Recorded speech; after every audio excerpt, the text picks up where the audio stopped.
ഈ അടുത്ത് വായിച്ചതും വായിക്കാനുള്ളതുമായ കുറച്ച് പുസ്തകങ്ങളാണ് ഇന്ന് പരിചയപ്പെടുത്താൻ ഉദ്ദേശിക്കുന്നത്.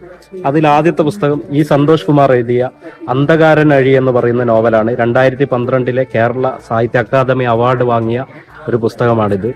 മനുഷ്യാവകാശം പൂർണ്ണമായി ലംഘിക്കപ്പെട്ട അടിയന്തരാവസ്ഥ കാലത്ത് ശിവൻ എന്ന് പറയുന്ന ഒരു വിപ്ലവകാരിയുടെയും ശ്രീനിവാസൻ എന്ന് പറയുന്ന ഒരു കവിയുടെ തിരോധാനത്തെ കുറിച്ചൊക്കെ പറയുന്ന ഒരു നല്ല ഒരു നോവലാണ്. അടുത്തത് അർഷാദ് ബത്തേരി എഴുതിയ നമ്മുടെ കിടക്ക ആകെ പച്ച എന്ന് പറയുന്ന നോവലാണ്. ഇത് SK പൊറ്റക്കാട് അവാർഡ് വാങ്ങിയ ഒരു പുസ്തകമാണ്. വളരെ നല്ല വായനയാണ്, എളുപ്പത്തിൽ വായിക്കാൻ പറ്റുന്ന ഒരു പുസ്തകമാണ്. അടുത്തത് മനോജ് കുറൂർ എഴുതിയ മണൽപ്പാവയാണ്. നിലമ്പൂത്ത് മലർന്ന നാൾ, മുറിനാവ് എന്നീ നോവലുകൾക്ക് ശേഷം അദ്ദേഹം എഴുതിയ ഒരു നോവലാണ്. കുറച്ച് ഗൗരവമുള്ള വായനയൊക്കെ ആഗ്രഹിക്കുന്നവർക്ക് വായിക്കാൻ പറ്റുന്ന ഒരു പുസ്തകം തന്നെയാണ്. അടുത്തത് ഉറക്കപ്പിശാചിന് ശേഷം SP ശരത്ത് എഴുതിയ വരത്തുപോക്ക്. ഇത് നല്ല അഭിപ്രായമുള്ള പുസ്തകമാണ്. അടുത്തത് KS രതീഷിന്റെ ഹീനയാനം എന്ന് പറയുന്ന ചെറുകഥയുടെ സമാഹാരമാണ്. ഇതും നല്ല അഭിപ്രായമുള്ള ഒരു പുസ്തകം തന്നെയാണ്.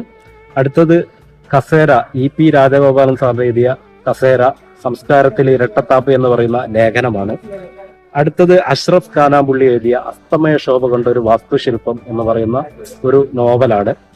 അപ്പോൾ ഇത്രയും പുസ്തകങ്ങളാണ്. ഇനിയും നല്ല പുസ്തകങ്ങളുമായിട്ട് വീണ്ടും കാണാം.